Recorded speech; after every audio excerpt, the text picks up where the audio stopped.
Hi, it's Fias Taro. Hello, collective. So this is your love reading. This is timeless. Okay, timeless collective love reading. Okay, so syempre, before tayo mag-start, kung hindi ka pa nakakapag-subscribe, please do subscribe and hit the notification bell para lagi po tayo maging updated sa mga mangyayari pa lang. Okay? And syempre, yes, kung meron pong tanong pagdating sa private reading, just message me sa akin pong FB page for more info. Ganun rin po pagdating kay Perception of Light. Okay? So, ganito po ang spelling. Oo. So, okay. Yan. Okay. So, para hindi kayo maligaw. Oo. Kasi yung mga naitatype ng iba is perception. Oo. Yung kanya po is perception. Ha? Okay. O, yan. Malinaw, ha? Okay. Yeah. Don't forget to follow. Okay. So, and yes, kung may mga tanong rin po pagdating sa Evil Eye item, okay, message lang po kayo, oo. And magre-reply naman si admin, oo. So, oo nga pala. Babatiin ko ngayon ng aking admin dahil birthday niya. Happy birthday, admin. Oo, birthday niyan. Oo.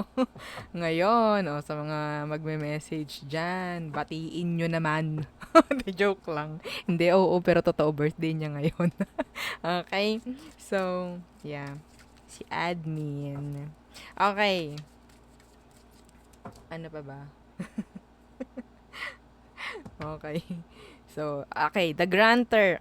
The granter. So, tanong na lang po kayo ng kung may slots pa, no, na natitira. Si admin lang po nakakaalam kasi. Tsaka lang po siya nag-re-report sa akin kapag nagkikita at kapag nagkakausap kami, no, or kapag naitatanong ko din, no.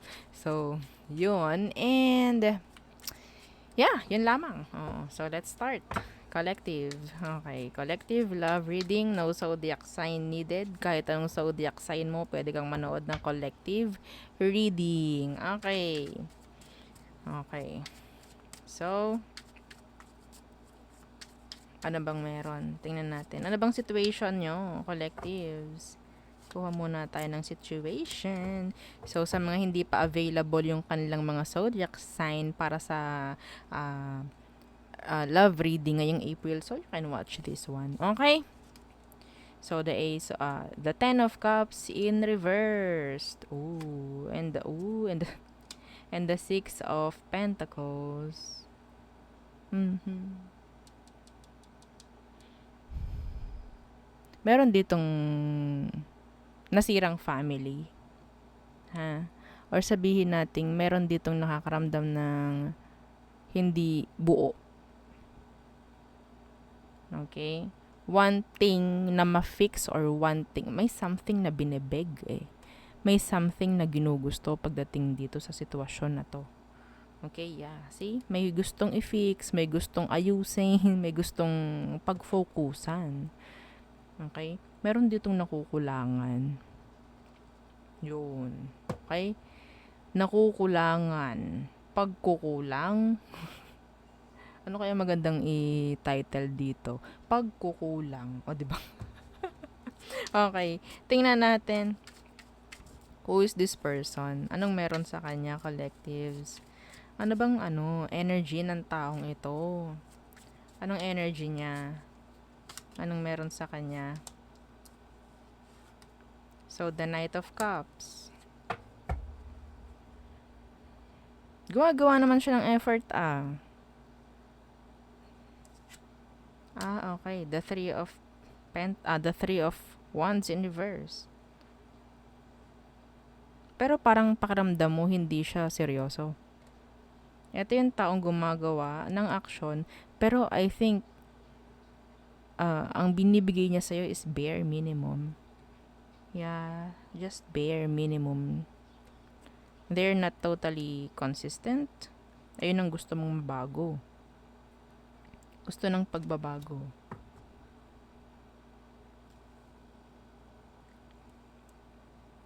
Some of you, parang parang nagmamakaawa pa yung iba rito na totally gumawa itong taong to ng paraan para sa kanila, para sa inyo.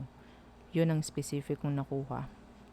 Nagmamakaawa na yung iba, naggumawa ito ng aksyon na may ayusin sa sitwasyon ninyo, pero hopeless ka dahil wala kang makuha sa kanya. And pwedeng bare minimum, like sobrang unti. Kahit alam mong meron siyang kayang gawin, sobrang unti ng kaya niyang or na binibigay niya. Mas pinipili niyang ganun lang. Kaya pala,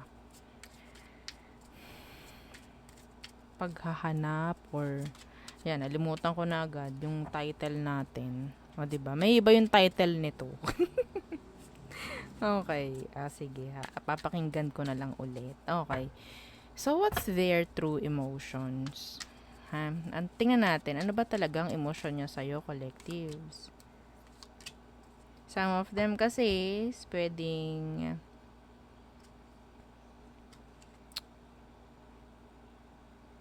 sabihin natin pwedeng hindi lang ikaw ang pinagfo-focusan. Yung iba sa inyo, hiwalayin mo na yung third party mo. Ganun ang nakukuha ko. Hiwalayin mo na. Tingnan natin, anong emosyon niya sa'yo? The Four of Cups, trying to ignore you. Okay, they're ignoring you. Yeah, the Queen of Pentacles. You're too kind. That's why. You're just too kind. So ang nangyayari dito is, parang nagagamit niya yung, ginagawa niyang oportunidad, no? Yung sitwasyon na to o yung kabaitan mo. Kaya nagagawa niya yung gusto niya. This person is selfish. As F. Yeah. Selfish. Okay.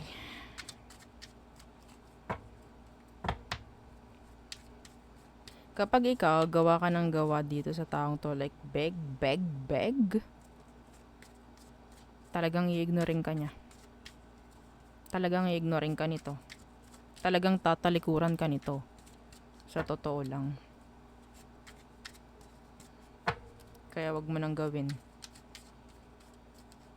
Next action ng taong ito. Yeah, the Page of Wands in reverse. Bare minimum. Yeah. Hindi ito magle-level up. Why? The Six of Swords in reverse. Kasi hindi naman talaga nagkakaroon, no, ng energy na parang nakikita niyang nawawala ka. Alam niyang may babalik at babalikan eh. Ha? Alam niya na may babalikan. See, may third party dito. The Three of Pentacles. May iba sa inyo talagang mag-asawa kayo nito.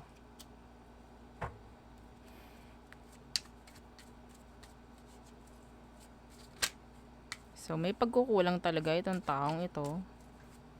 Pero, hindi ina-advise ni universe na talagang i-tolerate mo na lang, no, kung ano yung kaya niyang ibigay. Don't. Ha? So, tingnan natin anong advice for you, collectives.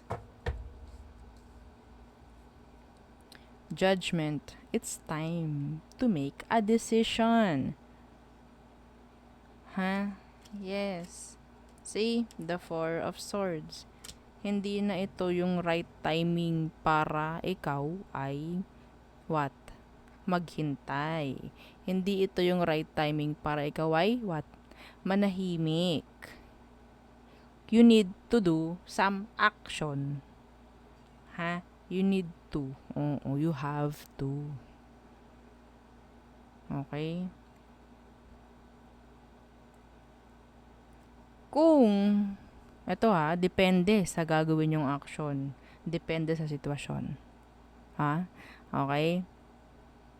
Iba sa inyo, kung alam nyong parang talagang iba na, no? Yung trato sa'yo ng taong ito, wala nang respeto, alam mo na kung anong kailangan mong gawin. Okay? You need to think. You need to decide. Kailangan na. Oo. Hindi na pwede yung okay, sige, go. Hindi na pwede yung ganun ngayon. Kung gusto mong makuha yung kinakailangan mo sa taong to. Three of Cups, may energy talaga ng third party. Yung pagmamakaawa mo na mabuo yung family nyo. Kung ayaw niya, alisan mo, no? Okay? Alisan mo na. Pipilitin mo. Anong mangyayari? Sa tingin mo, magiging happy kayo. Sa tingin mo, may tsansa na maging responsableng nanay o tatay yan sa anak nyo? Mas magiging worst pa yan, sa totoo lang. Mas magiging worst pa. Pipilitin nyo. Para lang mabuo.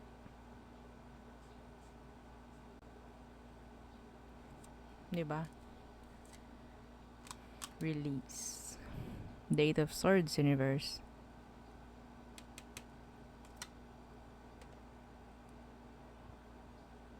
Yes.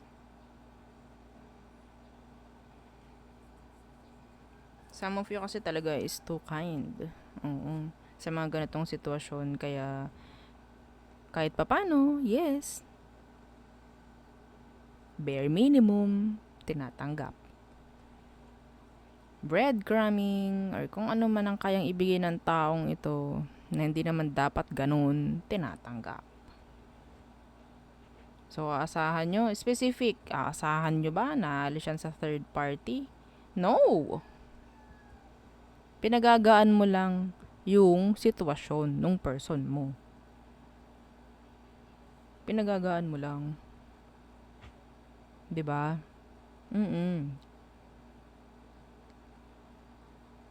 Imbis na mag-isip yung taong yan kung tama ba yung ginagawa niya. Hindi ganun ang nangyayari. You're helping them pa. Real talk.